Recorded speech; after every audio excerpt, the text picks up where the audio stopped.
Hey guys, today's recipe is fresh green beans, also known as snap beans. So let's get into it.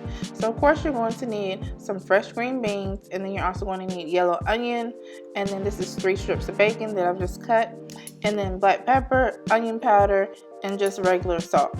Alright, so first you want to snap your green beans. So I'm just going to snap the ends off of these green beans because I'm just going to cook them whole just like this.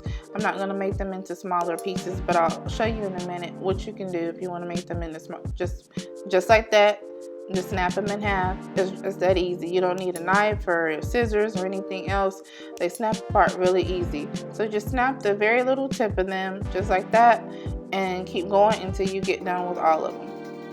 And once you get done snapping all of your green beans, of course you want to make sure that you give them a good rinse. Alright, so once you've done that, we're going to go ahead and fry some bacon in the pan. So just add your bacon to the pan and spread it out so it can go ahead and cook as even as possible. Like I said, this is 3 strips of bacon that I just cut across so they can so the bacon can cook faster. Just a little trick that I like to use when I'm in a hurry, and this makes this process even faster. Alright, so once your bacon starts cooking, of course you want to move it around, and we're going to reserve all of the oil that's in this pan. So don't worry about having to transfer your bacon out of the pan or this pot. You're going to leave it in there. So once your bacon is almost done, you're going to go ahead and add your onion in there. You can wait, you can add it when you add your green beans, either way, but it really brings out the flavor of the onion if you go ahead and saute it with your bacon as well. So make sure your bacon is most of the way done before you're adding your onion. We're not going to cook this onion until it's brown. We're just going to cook a little bit, and then go ahead and add your green beans into your pot. And then, you don't have to mix it together, but I get carried away with mixing. So you do that, and then we're going to go ahead and add 2 cups of water into the mix. Now just add your water in, and then we're going to go ahead and season the beans. So of course we want to use our onion powder. Even though we added onion, the onion powder gives it a little extra flavor. And then we're going to add our salt as well, and then we're going to also add black pepper. Alright, and so once you add all of that, of course you want to mix everything together at this point.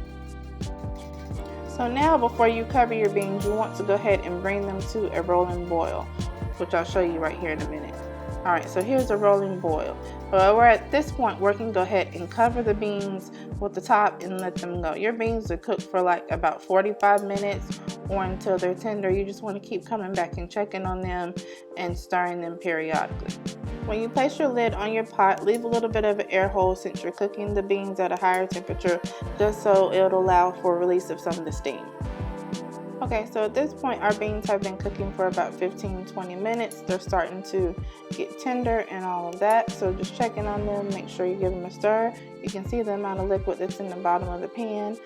Unless you don't have very much liquid in the bottom of your pan at this point, you don't want to add any more water, because what we're going to do is reduce the heat and allow the green beans to pretty much steam cook at this point. So I went ahead and turned the heat down to about a 3. That's not too fast, that's not too slow, that's really a good pace to cook the green beans. So what we're going to do now is we're going to go ahead and give the green beans a taste to kind of see where they're at. You see that the green beans bent pretty well, but they're actually still not done. So after I tasted them, I know they needed to cook for at least 10 more minutes, and they also needed more seasoning. So I went ahead and added some more onion powder, and then also added some salt as well, some more salt as well. Alright, and of course you always want to mix together. Once you added any additional seasoning, place the lid back on there, place the lid completely on the pot at this point for about 10 minutes. Came back and checked on the beans, and they're pretty much good to go at this point. So I just mixed them together. I also gave them a taste. You didn't see that here, but I also gave them a taste and went ahead and placed the lid back on them until I was ready to plate. When making fresh green beans, they can become mushy. If that's your preference, cool. If not, just make sure that you really taste and really watch so that they don't become mushy. And that's why I didn't keep this lid on there very long before I decided to go ahead and plate the green beans. So if you're not yet ready to serve your green beans, you want to go ahead and make sure that you leave a good enough air gap so they kind of keep warm but they don't continue to cook. You can also move your beans to a different eye or just completely take them off of the stove. So you just plate them in a nice little cute dish, and y'all, that's it. I hope you all love this video. Please like it, please share it, subscribe to our channel if you haven't already, and we'll catch you next time.